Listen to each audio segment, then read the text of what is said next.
ما سبب تخوّف مكونات سوريا من بعضها البعض؟ طبعًا أنا راح أحكي رأيي وأنتم كمان فيكن تقولوا آراءكن. مكونات سوريا من شعوب طبعًا إثنيات وأديان وطوائف. إذا المسيحي إذا في عنده المسيحي أو غير المسلم عنده تخوّف من المسلم، هالأمر باعتقادي بيعود لأمور دينية. موضوع إنه بالقرآن طبعًا مذكور إن الدين عند الله الإسلام. في اعتقادي أنا كنت طالب ثانوية، أنا سألت أحد الشيوخ عن معنى هذه الآية. هو قال لي إنه الإسلام أي أن تسلم بوجود الله، ولا يقتصر فقط على الدين الإسلامي اللي نزل على الرسول محمد عليه الصلاة والسلام. بدليل إنه الله سبحانه وتعالى بالقرآن بيقول عن سيدنا إبراهيم كان حنفيًا مسلمًا، بمعنى إنه التسليم بوجود الله. فإذا غير المسلم في سوريا تخوّف من المسلم، فالموضوع نوعًا ما هو موضوع ديني. ما باقصد بالسنوات الأخيرة اللي طلعت فيها داعش والقاعدة والجيش الوطني السوري السوري وأصحاب اللحى يلّي بيستخدموا السكاكين والقتل. لأ، أنا باحكي والموضوع من عشرات السنين كمان. أمّا المسلم إذا تخوّف من المسيحي، المسيحي دائمًا طبعًا في عنده ضهر من الأوروبيين. الأوروبيين أوروبا دولة مسيحية، أمريكا دول مسيحية، أمريكا دولة مسيحية. طبعًا كل حدا بيعرف إنه المسيحيين طبعًا دائمًا مدعومين. إن شاء الله كل الشعب يكون مضمون، كل الأقوام تكون مضمونة.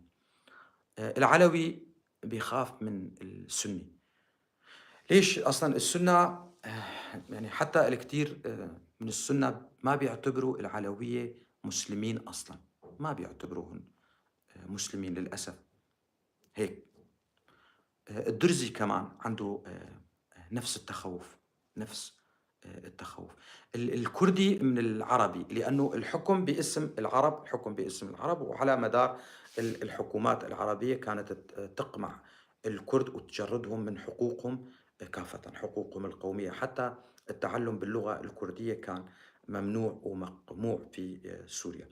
أمّا العربي من الكردي، العربي إنه دائمًا خاصةً دعايات الإخوان المسلمين وغيرهم، موضوع إنه الكرد بدهم انفصال والكرد بدهم تقسيم سوريا والكرد بدهم الواقع أنا أبقى لكم يعني هاي في قلب كل كردي وكل طفل كردي. الكرد إذا بدهم أو راح يطالبوا بالاستقلال، بالاستقلال مو بالانفصال. ولا ما في عنا يعني تسأل أي طفل كردي يقول كردستان سرخوبون، سرخوبون تعني الاستقلال. هذا يعني هذا هو الموضوع. حابب إنه السوريين يفهموا هالشي من غير الكرد، إنه الكرد إذا طالبوا راح يطالبوا بالاستقلال، لأنه دولة سوريا أصلًا دولة حديثة. كردستان قديمة جدًا، أقدم من كل الدول المحتلة كردستان.